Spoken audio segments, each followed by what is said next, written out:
Ladies and gentlemen, welcome to Retail's version of Rags vs. Riches. Rags vs. Riches is going to be a series where we compare raw material versus actually manufactured material for all of the different raw materials. So Peacebloom, Silverleaf, Earthroot, so on and so forth for herbs and mining ores alike. That being said, today we will be talking about Peacebloom. We went out and got about 400 Peaceblooms to sell on the auction house as of the week of December 1st. Now, instantaneously, what we're going to do is put 200 Peacebloom for 48 hours. I actually need 12 silver. As you can see, we're starting off with 0 copper here.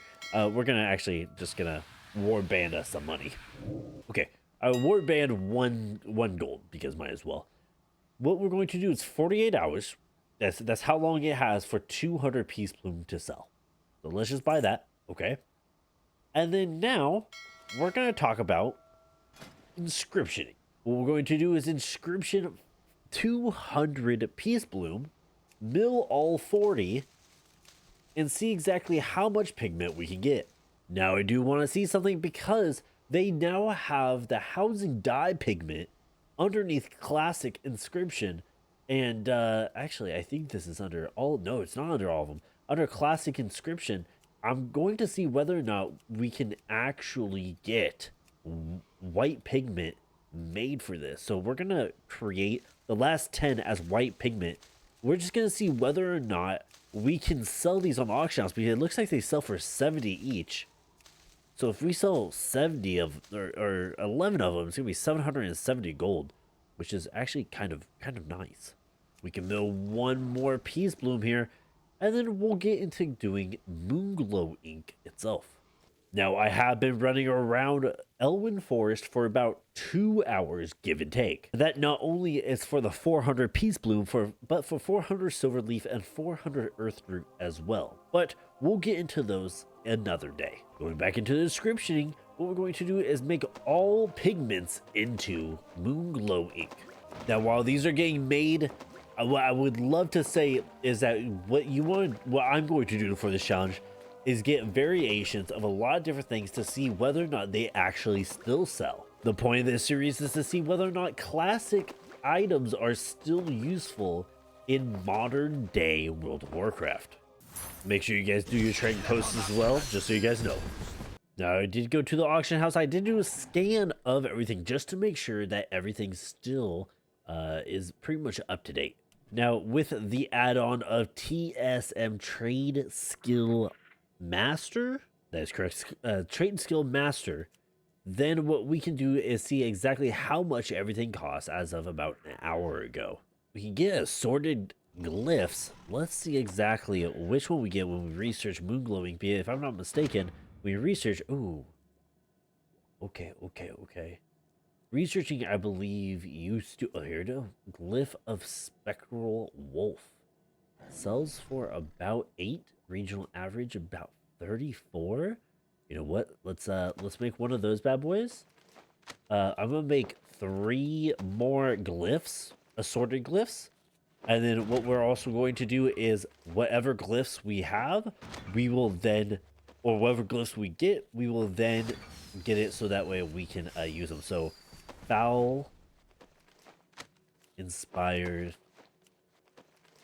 and Star. It's looking like, what is this? It's going to be a Druid Priest Death Knight combination with a couple of Strength, Enchanted Vellums, and Agility 2. Now, that's pretty much everything that we can make. Oh, you know what? We can make one more Enchanting Vellum. Another auction for Peacebloom has sold. This is gonna go absolutely crazy tonight, I swear.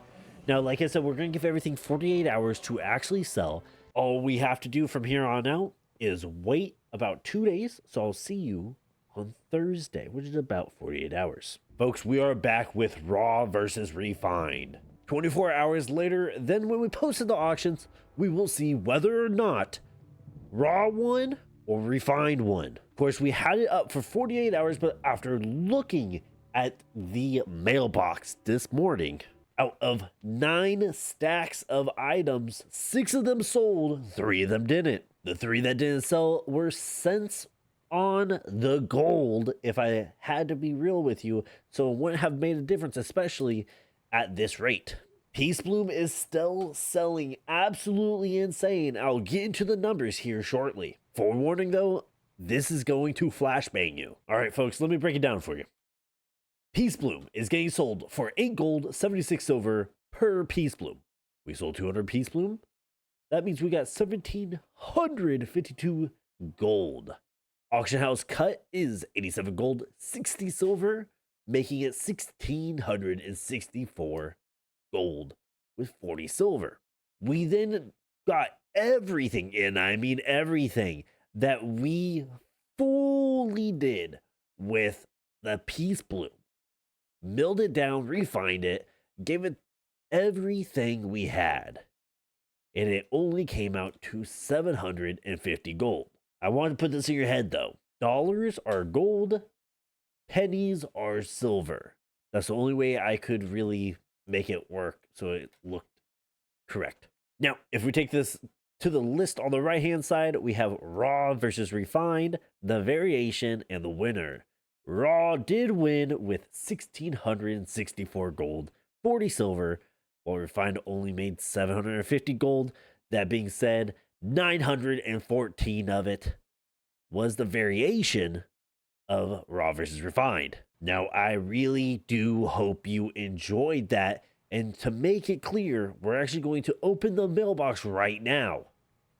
There you go. And to put it in perspective right there, we made 2,457 gold. Folks, I hope you enjoyed this episode. That being said, we will have a fresh bread for sale. Yes, please. Sorry. Like I was saying, we will have all herbs broken down one by one for raw versus refined in retail. And yes, I am currently working on Classic World of Warcraft to finally have that going as well for raw versus refined. Just takes a little bit for me to collect the herbs, especially with me needing 400 of them. So bear with me, and I hope you all enjoyed. Don't forget to like, comment, subscribe. Tell me what I could have done better. Tell me what I could have done worse. I'll see y'all in the next one. Bye-bye.